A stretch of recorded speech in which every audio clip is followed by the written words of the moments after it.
So Diane Wise-Young is our well-known amongst many of you, I'm sure, Education USA Regional Education Coordinator. There's an A there that I don't know what it stands for. Diane, you'll have to correct me. And and we're thrilled to have her along with our Foreign Commercial Service Representative Jane Anand to help set the stage for the many support services you all receive as higher education institutions that are seeking to recruit students from the West Africa and from the continent of Africa.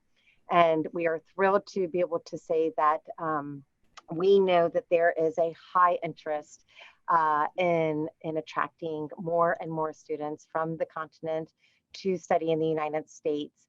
And we're thrilled to be working in partnership with all of you to help make that happen.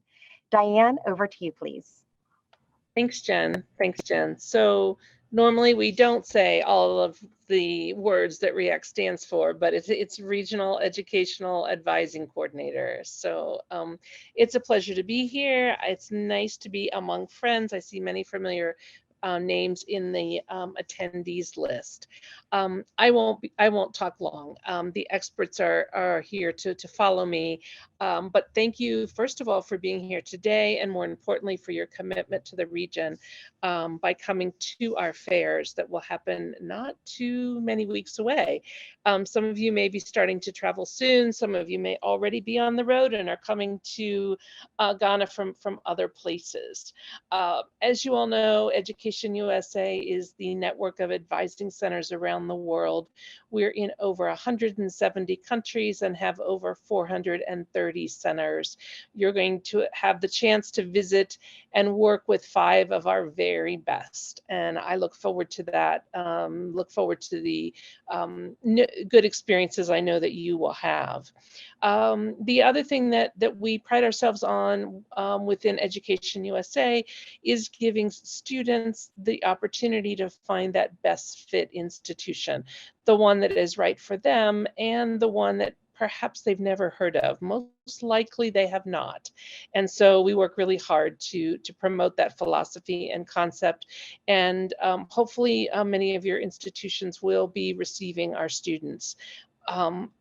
I'll close by echoing what Jen said. We know the numbers are continuing to grow.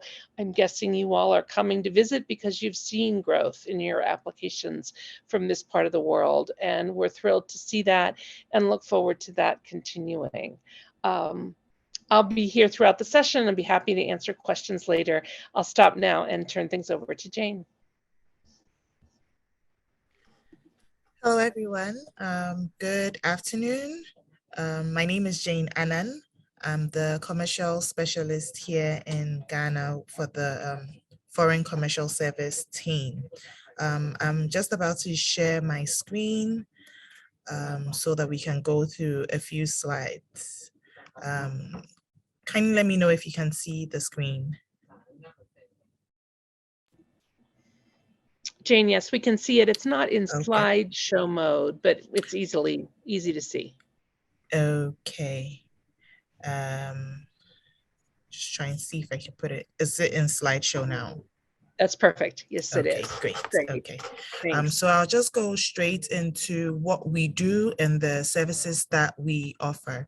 So basically the Foreign Commercial Service team here in Ghana, as well as our other posts like Nigeria, Cote d'Ivoire, now Togo, our work is to support US businesses in our countries or whichever country that we're in. And every day we advocate on behalf of US businesses who want to come into, let's say, the Ghanaian market for business. So this doesn't focus on just businesses that offer products. We also do assist people who come here to provide services, as well as schools and any other thing through a variety of sectors. So I, for instance, handle the education sector, whilst I have other colleagues who handle other sectors for the Foreign Commercial Service as well. On the other hand, we also sometimes support Ghanaian businesses who want to work in the US, but our main focus is to do the vice versa, which is US businesses who want to come and work here in Ghana. We provide a number of services, and I've listed a few of them there. One of the services is the Gold Key service. So for this one, it's sort of like a premium matchmaking service where we introduce, let's say, a school for the sake of education to 5 institutions, up to 5 institutions here in Ghana. This matchmaking service comes at a cost. So if a school reaches out to us that, okay, they're looking to partner with some schools here in Ghana, but they are coming into the country, we would do our due diligence and then look for the appropriate schools for them, do a profiling of them and just get all the information that is needed. And then when the US company or the US school comes to Ghana, we go for all the meetings that we set up for you. We attend the meetings with the particular person that comes. So that's just a short briefing on what the Gold Key service is. The difference between a Gold Key service and an international partner search is, for the international partner search, we just do the profiling, search for the particular businesses or the particular schools and share the contact information with the US organization. So for that one, we do not attend the meetings with you. But the IPS Plus, that one includes virtual introductions. I hope that is a bit clear. And then the next thing is the single company promotion. So for that one, we basically try to help the US businesses in terms of promoting their brand in the country. So just things to do to increase brand awareness, such as like webinars, seminars, receptions, anything that anything events related, basically, that the US company wants in Ghana. It's also something that we can assist with at a fee. On the Ghanaian side, we also recruit a delegation to trade shows in the US. So for example, in the education space, there's NAFSA. So next year, I think it's happening in June or late May. Around that time, we would be recruiting delegations to take Ghanaian delegations to take them to the US to attend the trade shows. And it creates an opportunity for both parties in Ghana and the US to meet and then facilitate potential business. So those are some of the things that we do. The last one is due diligence. So say a Ghanaian company has already reached out to the US school, but you are not sure if the company is a genuine company, or you want to work with them, but you need more information. It's also something that we can do to assist you, where we'll do the background checks, make sure that whoever you're speaking to is the right person, and then write a report and share that with you. So all these services come at a fee. I'll share the slides after. At the end of all these slides, there are some links that take you directly to our website, and then you can find more information from there. I think questions will be asked after, so I'll just move on to what the Ghanaian education system is looking like right now in Ghana. Okay, so Ghana is one of the top destinations, the US is one of the top destinations for Ghanaian students to study. We are only second to Nigeria, and we also rank 18th in the world for sending our students to the US for graduate programs. And we can also see here that in between 2021, 2022, over 4,000 or almost 5,000 Ghanaian students have moved to study in US colleges to have moved to the US to study in colleges. So we can tell that, yes, the Ghanaian students do like to move to the US to study, and this has been an 16% increase. So there is a lot of interest in studying in the US, and we help students in this sense in the sense of when they reach out to us, sometimes we direct them to our Education USA team here, and then they can help them in their education choices for the US. There are some other preferred destinations like China, Canada. So those ones end up being competitors for the US schools. And there are some popular fields of study. Ghanaian students like to focus on the businesses, MBAs, and STEM education, as well as the health sciences. There are some factors that influence students and the parents' decisions before they decide to go and study in the US. The affordability of it, security, scholarships, and the demographics. And some of these things, if you compare them to other countries, for some cases, US has some competitive advantage over some other countries, but in some cases too, they don't. For example, studying in the US tends to be a little more affordable than studying in the UK due to exchange rates. So it makes US a more competitive area to study. Some of the challenges that we have people reaching out to us in the education space that they're facing is their ability to obtain visas. Unfortunately, at the moment, consular section has quite a huge backlog. So the students who might want to study in the US kind of find it difficult to get dates to apply for their visas, but that is being worked on. And also they have the opportunity to apply for emergency appointments. So that is one way where this challenge is being worked on.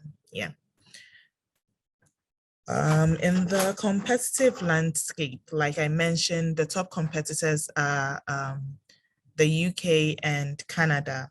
And some of the best practices that these countries have over the US is the ease of attaining the visa, like I mentioned. A country too, like the UK offers post-study visas, where when the students finish school, especially for graduate school, when they finish school, they are able to live in the US for 2 more years before, in order to get work and do other things, especially work or study further. But that isn't always the case for the US. So that's one thing that other countries have over the US as competitive advantage. And then there are frequent education fairs. More of that falls in the other countries than the US. So this is something that the US can push for. US education schools can push for to go over the competition. So yes. Please let me know if I'm moving too fast and I'll slow down. But I've explained the competitive landscape. The quality of schools is there for the US. They offer more scholarships, which is a good thing. And the on-campus jobs is also one of the things that there is competitive advantage for US schools. Moving on to the market entry and recruitment strategies. We do recommend that the schools collaborate with the recruitment agents. We have most of the students and people who are interested in school focusing a lot on social media. So social media engagement must also be strong enough in order to be noticed, in order for the school to be noticed, for the students to choose US over other places. And offering of exchange programs and scholarships. This is one of the key things that when US schools come to Ghana for our services and they ask for, this is one of the key things that the Ghanaian schools talk about, that they would prefer exchange programs, scholarships, and grants, because For example, some of the schools, we have universities here as well, and they don't want you taking their students away. So they prefer that if some of the students from the US can come here and theirs also go there, it creates more of a good collaboration than students moving totally to the US. So there's one thing too that can be looked at. Partnering with tech companies, considering exchange of research programs, all that falls under best practices that can be used.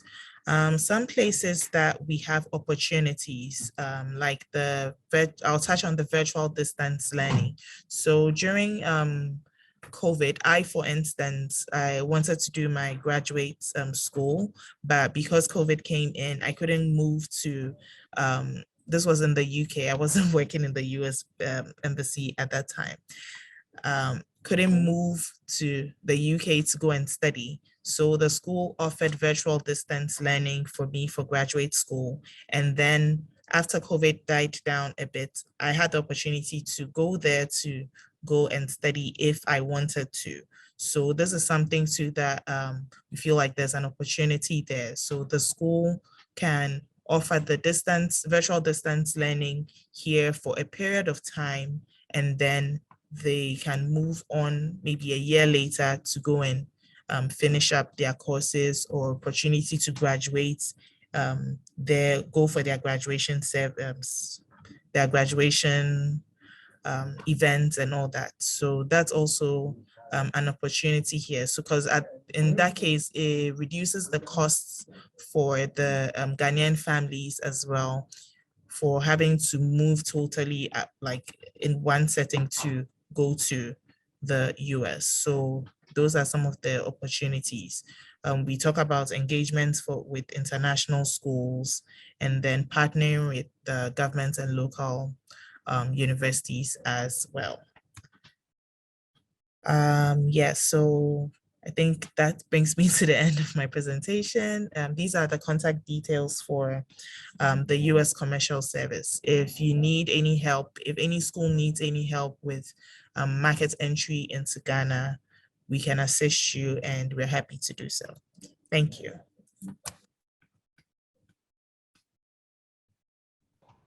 Thank you so much, Jane. And I just want to remind everyone, we do have the Q&A function that you can type in your questions, and maybe you all might want to take a look and see what some of the questions are that are in there, as they might apply to you as well.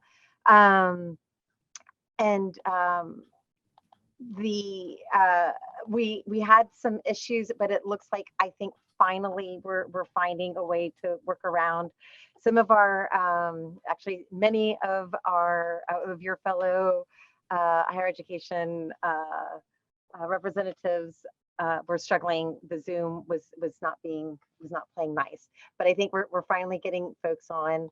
And again, we've started recording this at the very beginning, and so for those who unfortunately may have missed Jane Anand's overview of both services and opportunities for using our foreign commercial service to help further advance your education enrollment goals. It will all be recorded, and we'll be able to share that with you. Again, we are recording this. There is the Q&A chat function, as well as hopefully you should be able to enter your questions and comments in the chat box as well. We are going to move on to introduce our Education USA colleague in Cote d'Ivoire. Nina, please join us to give your overview. At the end of, after Nina, Sade from Nigeria will provide her market analysis for Nigeria, and then we'll open the floor up for questions from everyone. Thank you very much. Over to you, Nina. Okay, yeah, good morning, everybody, and good afternoon for others. I'm Nina Toyo, and I am the Education USA advisor in Abidjan at the US Embassy. I have to apologize because I had to move away from my computer and the other one shut down, so I do not have access to slides or data, specific numbers to tell you about Cote d'Ivoire, but I hope I can give you a detailed enough overview. Cote d'Ivoire, or the Ivory Coast, they moved towards the French name now, is actually the third largest sending country in West Africa after Nigeria and Ghana. And that's quite an accomplishment for a country where the language of instruction is not English. I believe I don't have the last year's reports, but in the past, we've been up in the top 10 in Africa. The beauty of Cote d'Ivoire, although French is the language of instruction, there are quite a few schools that have American curriculum or US curriculum or, American or UK, British curriculum. They take the same tests. The schools that have the British curriculum take the same test as they do in Ghana and Nigeria, the WAEC, and the schools that have American curriculum either have their own high school diploma or they have they have diplomas. They work in collaboration with American high schools, so the student will receive a diploma that's that actually from the school in the U.S. We also have, besides the Ivorian system, there's also the French system. Being a former French colony, there are about 4 or 5 schools that have the French diploma, baccalaureate, coming from France, recognized, distributed by the Ministry of Education in France. And we have at least 2 schools that have the international baccalaureate, 3 in fact, 2 that are bilingual and 1 that is what we call the American school or the international community school. So this being said, our students are quite from undergrad candidates. They are quite qualified to enter American universities. I would dare to say that just historically, France was the major draw, being a French colony, being 1 direct flight away, the culture, the language. France was the biggest draw for Ivorian students, but this country is extremely pro-American, pro-North African. So the next stop would be Canada, because again, we have the French component of students being able to be admitted to schools in Montreal or in the Quebec area. But there are the number 1 choice among young students would be the US. The only deterrent would be the language for some and the cost and what is perceived in the accessibility of getting a visa.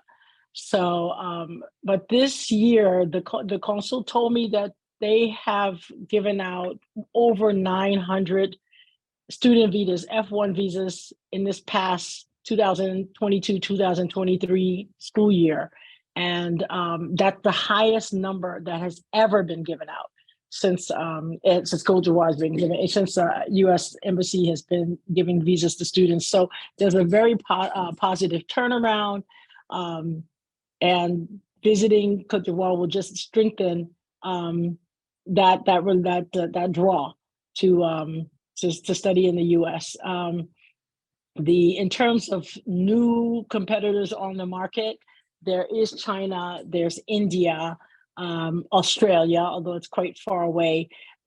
So the draw that other countries can have is that because and Morocco is that they give scholarships, the accessibility to either work immigrate there is a draw for some students. But if given the choice and given the opportunity, students would prefer the U.S. What do students look for? Of course, the big names are always a big draw. But we try to give as much visibility to schools. And of course, Education USA, we always look for the best fit. We train students in looking for a school, not just because of the name or the reputation of the school, but the fact that it's a good school, a good fit, a place where that student can develop the maximum of his or her competencies and opportunities. So students look for also the opportunity for work and training. Now, the thing is, we do have that competition. Canada offers students the opportunity to work and to immigrate. and to find work while they're students and to find work after study. France, the same thing. So what students want from the US, even if it's not to immigrate to the US, but it's to, while they are there, to have the opportunity to work summers, or to be involved in research projects or assistantships, and of course the OPT. That is an incredible draw when students hear that a student that one of their friends is doing an OPT for 2 or 3 years after his after his bachelor's, or between bachelor's, or and before the master's, or after the master's. So what schools really want from you are, what the students really want from you is really to help them know what are their, about your program of study, how practical is it? Are they, how easy is it to integrate? Now, I'm not talking about immigration, but I'm really talking about integrating student life and having opportunities, whether it be in the lab, whether it be in doing research, and whether it be, even in the office, what kind of opportunities can they have? They really want their experience to be practical, because even if they don't come from, if a student graduates from a big name school, that's one thing, but even more, employers here want to know what kind of experience students have come back with, not just a diploma, but some kind of work experience, some kind of exposure to professional life. So that's what I would say about what students are looking for here, and what I would say about what the students here are looking for in terms of being drawn to American schools. What are you looking for? And what you will find here are students that have the capacity to learn English, that are exposed to English, that have the strengths. Students, the Ivorian and the curriculum here is very rigorous, especially in terms of math. And even if they don't have practical experience with science, but they definitely know the theories. So students are used to really working hard. School days here go from 7:30 in the morning until 5 o'clock in the evening, and students are used to working on Saturdays. So when students prepare themselves to apply to your schools, they come to your schools to work. Côte d'Ivoire also has a booming economy, lots of development in terms of infrastructure, in terms of the economy, in terms of business.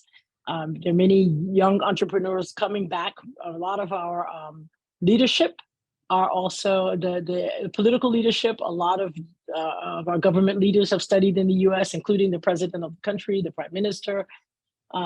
And many of the leaders of industry are either the U.S. trained, or many leaders of entrepreneurs of new companies, booming companies, especially in terms of financial services, and construction, and tourism. And so there's a market here. There's a need for young people who have experience, an international experience of studying, and what they could get in the U.S., knowing that they'll meet not just students, Americans, but they will be working with people from all over the world. So that's the biggest draw, and that's what you'll find, that students come back here and they get employed, or they start businesses, and so it's really a great investment, because we have an alumni network of that started only about 3 years ago, and it has over 400, 500 people, involved in the network. And so it's, and these are private individuals who paid their own way to study in the US. Then we have also the alumni network of the Association of Ivorians who went on US government programs. So we have Fulbrighters, we have the Community College Initiative and International Visitors Program, and we have we have a whole set of programs that bring people to the U.S. and they come back, and they again have that they serve as mentors, they serve as guides, and they serve as allies to promote U.S. values and experience. So it's a gold mine here. When you come, especially, and then another field that I didn't even talk about was agriculture. A lot of the exports that Cote d'Ivoire is known for. And again, there's the developing field of agriculture and agro tourism, where there are places where people come to learn about, even if they're not in the field of agriculture, but they come to learn about how things are grown and what is grown in Cote d'Ivoire. So just that being said, without my notes, I hope I covered a good feel. I'll give you a good overview of what you're going to find in this very rich and exciting place to live and to work. And I just really hope that you will come here knowing that you will definitely find students of high caliber students. I think I hope I've touched everything, and please ask me questions at the end if there's something that I didn't touch on. Thank you so much. Nina, thank you very much. That was fantastic and really useful for me as I'm in Ghana. So thank you. And as Nina said, we will have an opportunity to have questions at the end of presentations.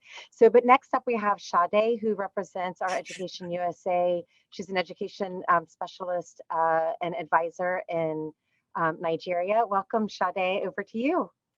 All right, thank you everyone for today. We're going to be talking a little bit about Nigeria and recruiting from us. And I actually already know that a lot of you know the benefit of coming to the region. That's the reason why you signed up for the fair. So we're happy that you could join us. And I just need to know if you guys can see this slide of mine. Yep, I think we can all see the slide of mine. You're good. Looks nice, Okay. Sade. Yes, we can see it. All right, thank you. So as we all know, I like bragging about this, we're the top sending in the region and top 10 in the world. And Nigeria, typically, I tell people, is a place where we do have a lot of people. So we have the numbers, and we, as many as we are, we're also very divided in our own big space.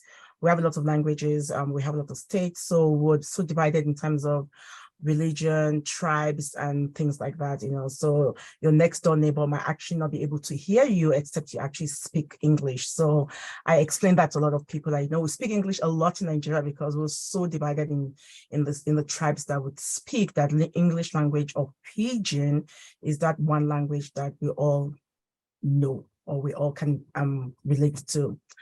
All right, so some little points that we need to put at the back of our heads for admission folks is that typically our academic year starts in September through July, and our students tend to graduate early from secondary school, from high school.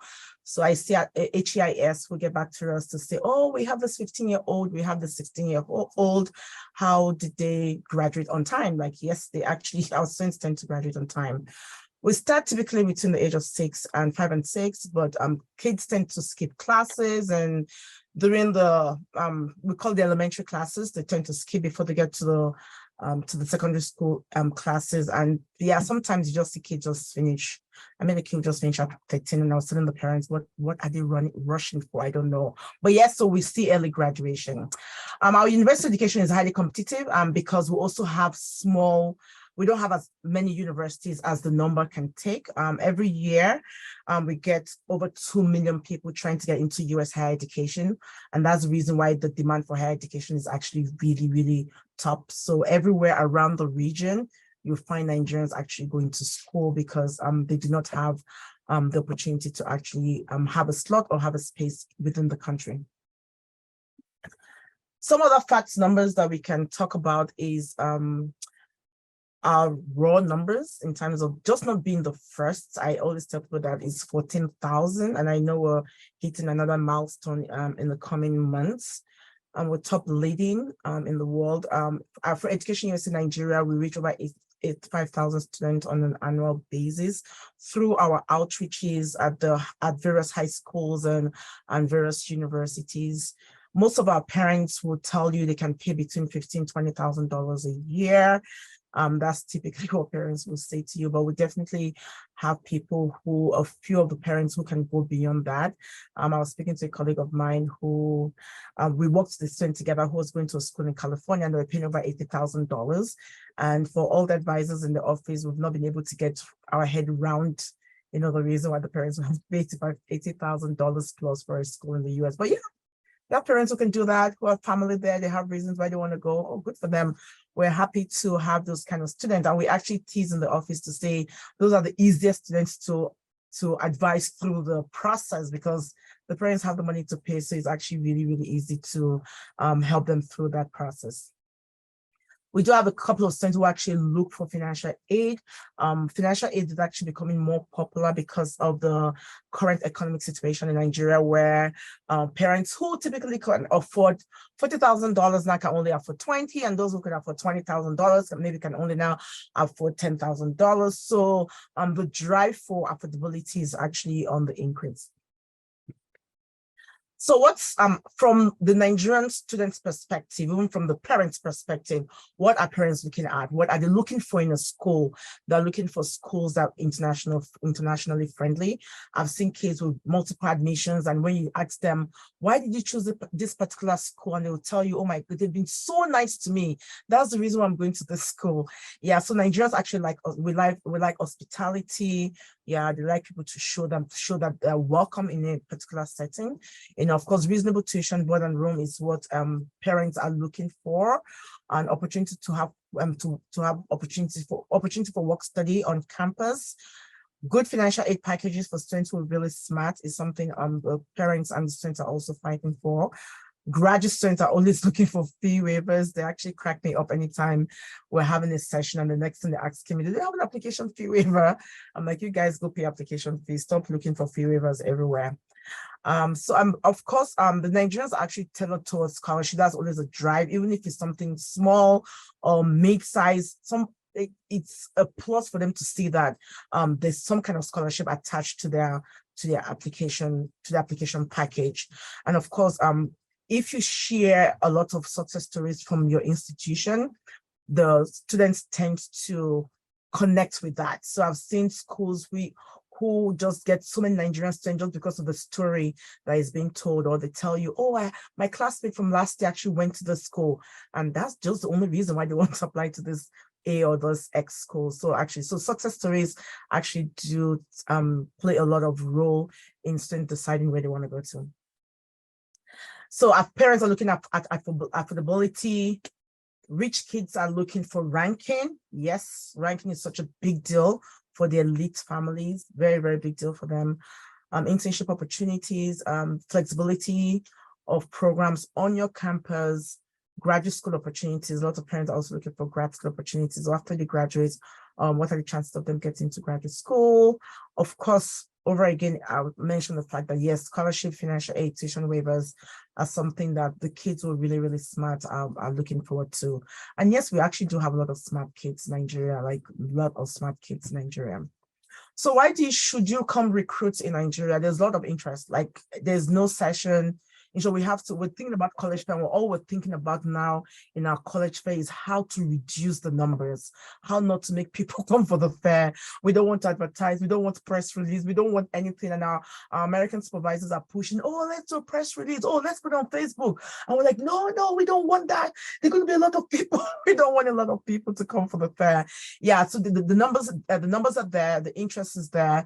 You know, we're just strategically looking for so who are our top sending schools. We want the number of people that will come to our fair to be as low as we can, you know, just to at least manage the numbers, because the interest is always overwhelming, even during our weekly orientation sessions. And of course, there's need. You know, we do have students, over 255 million people. We have students, we have schools. We don't have enough schools in Nigeria that can actually accommodate the interest and the need of the students. So of course, that's the reason why they are looking out there. I remember we had a conversation recently, not to throw shades, there was a particular country in the region that had a little war problem, and they were counting in our news how the number of people that were bringing back home, and 90% of them were students, and they were in the thousands. And it was all over the news, like, oh, what are Nigerians doing in this schools in this particular country, you know? And there was this debate, like, you don't have enough room in your country, so people have to go find education anywhere else they can find education. And I know the Ghanaians can also be in it, that we have so many of Nigerians on their on their various higher institutions as well. So why recruits is an established market in the world. I also keep saying it's also an emerging market, because I think it's just some people are realizing that, you know, people can actually come recruit. We're also top 10 in the region. We have parents that can pay as much as typically most that is what middle class school, less expensive schools, parents at least can afford that. And for HEIS also is return on investment. And for schools that their tuitions are usually way beyond the $25,000, we always encourage them to find some form of scholarship that kids can compete for, that at least bring that parent contribution to about $20,000 to $25,000, even if it means being in need. But I know a lot of institutions have come up with a lot of scholarship ideas, you know, waiver ideas for Nigeria, for those who are applying from the country, just to attract a more quality application, you know, from the country. So what have we seen in the recent time? The trend we've seen so far is we've had serious increase in graduate admission and enrollment. Even in EducationUSA Abuja this year, our graduate students who enrolled at US schools were ×4 our undergraduate students who enrolled at US school for 2023. So we've seen huge success rates with our graduate admissions and enrollment. I think the major reason why this is because we've just had a lot of quality graduate applications going out there and getting students with a lot of opportunities to either be an RA or a TA or a G, or even getting fellowships, you know, to go into graduate school in the US. So we've seen a huge increase in that process. So that's the reason why, you know, we see a lot of graduate admissions. I don't, if I have to count this, I don't think the graduates that I worked with that literally paid fees, I don't think they were up to 20. Like most of the graduates that we worked with definitely got one of their assistantship positions that helped, you know, ease their transition to going in for a PhD or going for a master's program. Of course, there's actually more opportunities for STEM majors. I don't know if it's the parents that love STEM or if it's students that love STEM, but most of the people we work with are very, very, very STEM focused. And there's a lot of engagement with postdoc students as well. People want to go for postdoctoral. Faculty members in Nigeria begin to engage with us on how those possibilities can come into play. And we've actually seen a lot of postdoc students who are going to spend a year, 6 months, and coming back to engage with their students. And of course, we've seen a lot of HEIS showing interest to come recruit in our country compared to before now. All right, some of the recruitment challenges we've had is US visas, and I know a lot of my colleagues have mentioned that. For me, US visa is even getting the appointment for the visa. That was the issue. That's the issue we've had since COVID. Students not even having the opportunity to interview is actually been the big challenge. And when they even have the opportunity to interview, then of course we do have the visa denials. But consular defense is what they would say to us, and they've said that to us again and again at posts, is that in the last 1 year, they've issued the highest number of visas in the history of the mission in the last 1 year to students. So I think this last year, they actually issued over 9,000 student visas to Nigerians. So I know Consular brags about that, the fact that yes, we keep complaining about visa denials, but they've had the highest issuance rate in the history of the mission. We also have issues with delayed Nigerian visas for visiting HEIS. That's also a big issue we've had since COVID as well. No appointments in the US. I don't know if it's a reciprocity thing that is happening. The US visa challenges, and then Nigerian Americans who want to come recruit in Nigeria are also having issues getting Nigerian visas, you know, to come into Nigeria. And of course, we do have the security concern, which I tell people, if it's just between Abuja and Lagos, because of the US mission in those two locations, you're actually very, very good. Is going outside the green zone or the red zone, I don't know. Yeah, going outside Lagos and Abuja is where, even for us who work within the country, we need to get serious security clearance before we're able to go outside Abuja or outside Lagos. So for those of us who will be recruiting, maybe you're working with your partners and you're recruiting outside Abuja and Lagos, I would strongly advise that you get some kind of clearance, before you decide to put other states in your region, especially the northern state, actually the eastern state, the eastern and the northern state. But the southern state are still pretty safe if you look at the announcement from the US mission. And of course, another challenge is also student finances. Resources and student finances can also be a challenge. And we've had HEIS also talk about that in the last 1 year, how they've had some delays in tuition payment from parents. But I think the major problems we had were the fact that, I don't know if my time is up, right, Jennifer? Just a couple minutes. Yeah, so that we have time for questions. Oh, okay. All right. Anyway, Sorry, just quickly keep going. moving through the process. Let me just quickly run through this slide. Make plans to visit early. Contact us if you have any question. Travel in group. Take advantage of our fairs and forums as much as you can. Of course, I will also tell you as much as possible, come with an open mind. Do come with an open mind. Yes, there's return on investment if you recruit from us. So follow policies. Connect with students from Education USA. And don't make your admission process too cumbersome. I always tell students that. So all our email addresses, if you want to connect with us. Of course, you all know about the college fair, so I don't have to talk too much about that. I'm going to stop sharing and we're just going to take questions. Thank you, Sade. And we really could have definitely had this longer, and I wish we had. And I want to again say thank you to everyone. So for those who joined in late, I'm glad we were able to find an emergency Zoom link solution. This is being recorded. We opened up with Diane Weiss-Young, who is our REAC for Education USA in West Africa. We have had Jane Anand, who is your point of contact for West Africa, based here in Ghana for the Foreign Commercial Service. We also have, of course, Sade, who you just heard from Nigeria, and Nina from Cote d'Ivoire. Also on the call, we have our Education USA advisors. If you all can bring on your video quickly, Bernice and Marilyn. Marilyn Owusu is our education advisor and the director of ACE Consulting in Kumasi, our second largest city here in Ghana, and Bernice Afote, who is our education specialist as well as an education advisor based here in Accra, the U.S. Embassy in Ghana.